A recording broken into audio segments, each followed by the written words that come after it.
It's tough to be third after this nice nourishment of the poetic and the scientific, and now we're definitely going into Ignatian mode, the practical side.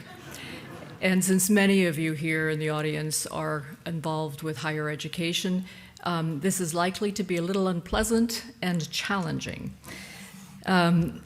Given the climate today of so much disinformation, fake news, gross factual errors, the watering down of the intellectual content of almost everything, as a result of what I might politely call the democratization of information, the topic of the stewardship of knowledge is particularly timely.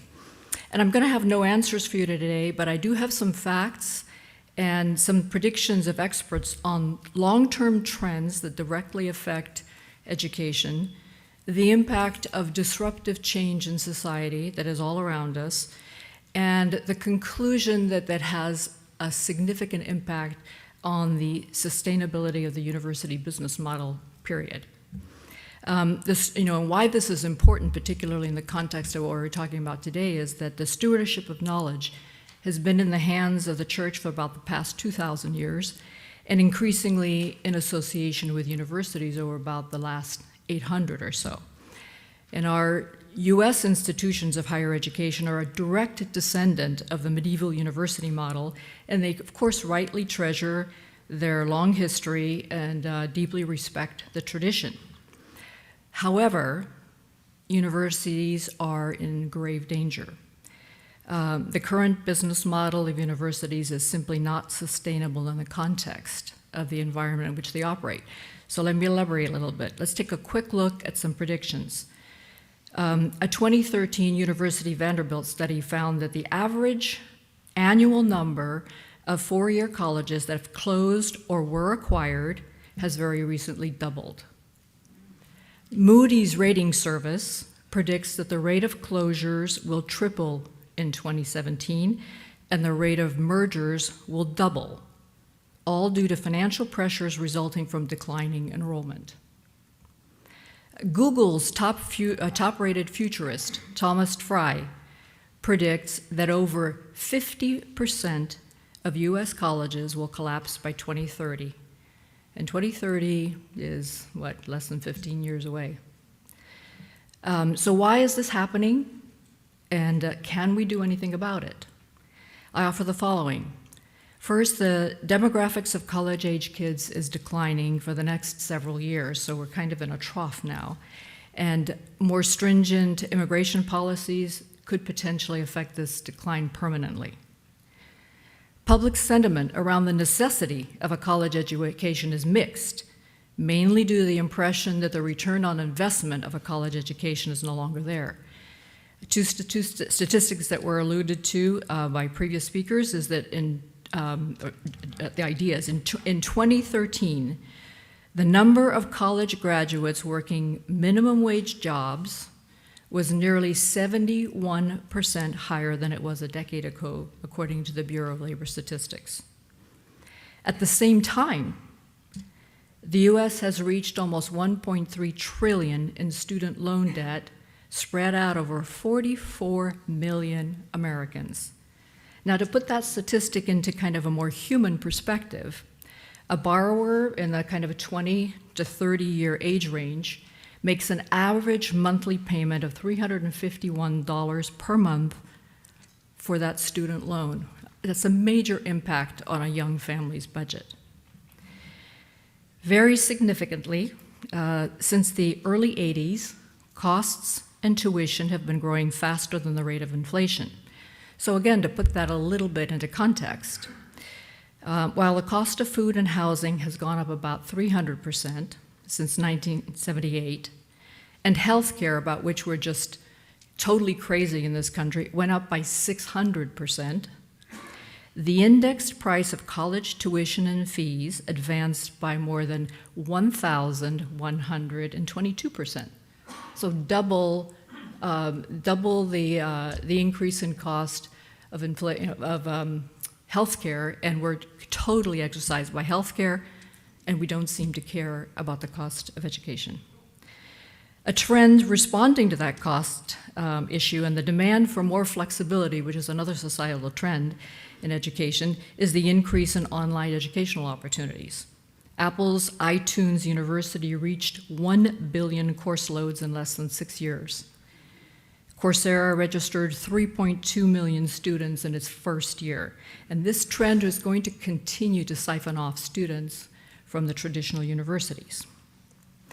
Then add into that, the current national debate has been focusing on the role of higher education in job preparation and earning potential, perhaps to the exclusion of all other social benefits of an educated society.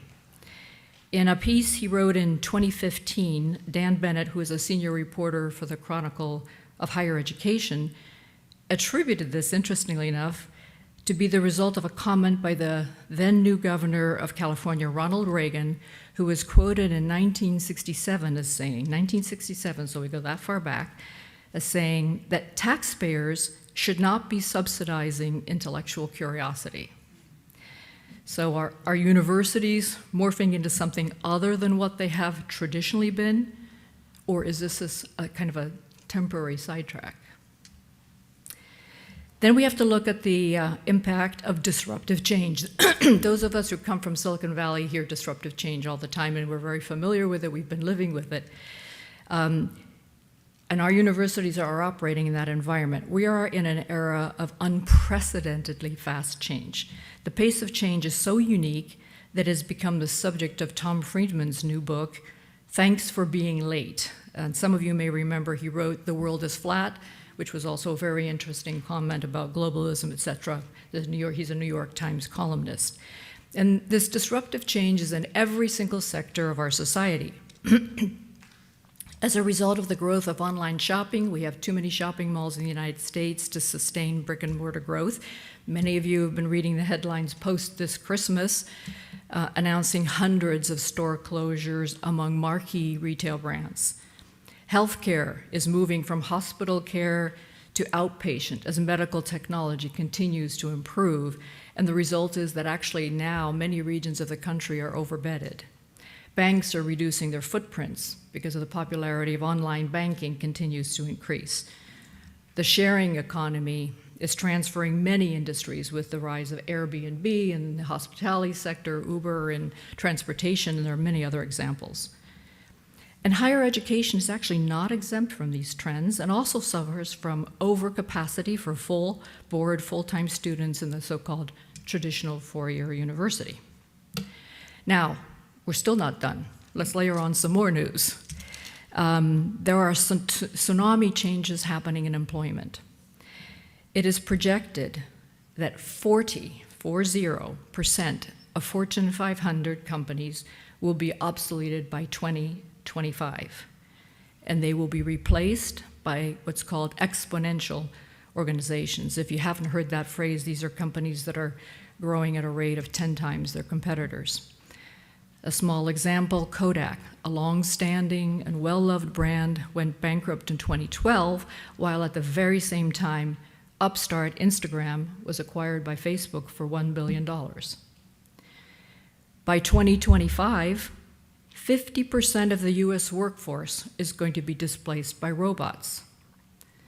No matter what Mr. Trump says about reversing trade deals to bring jobs back, those jobs will be for robots. The Internet of Everything, as more and more devices are connected to the Internet, may create, by some estimates, up to 100 million new jobs in the US, but they're going to be radically different kinds of jobs from what we know today. And I just want to remind you again that the research organizations such as Singularity University, GE Capital, and more are, again, predicting these changes by 2025, which is now, what, 8 years away, 9 years away. I mean, it's right around the corner. So education for 2025 will require tremendous retooling, especially in light of the focus on preparing for its alumni for jobs, for meaningful work, for supportability, however you actually want to phrase it. The combination of all of these trends and the technological forces bearing down lead to a conclusion that the traditional university business model is simply no longer sustainable. And by traditional, I just want to clarify by that I mean tuition-based, with significant fundraising to create a scholarship-based discount rate for private universities, and now actually increasingly for public universities as well, and couple that with government or private loans for funding, and based on a goal of trying to get students out in 4 to 6 years with a liberal arts focus.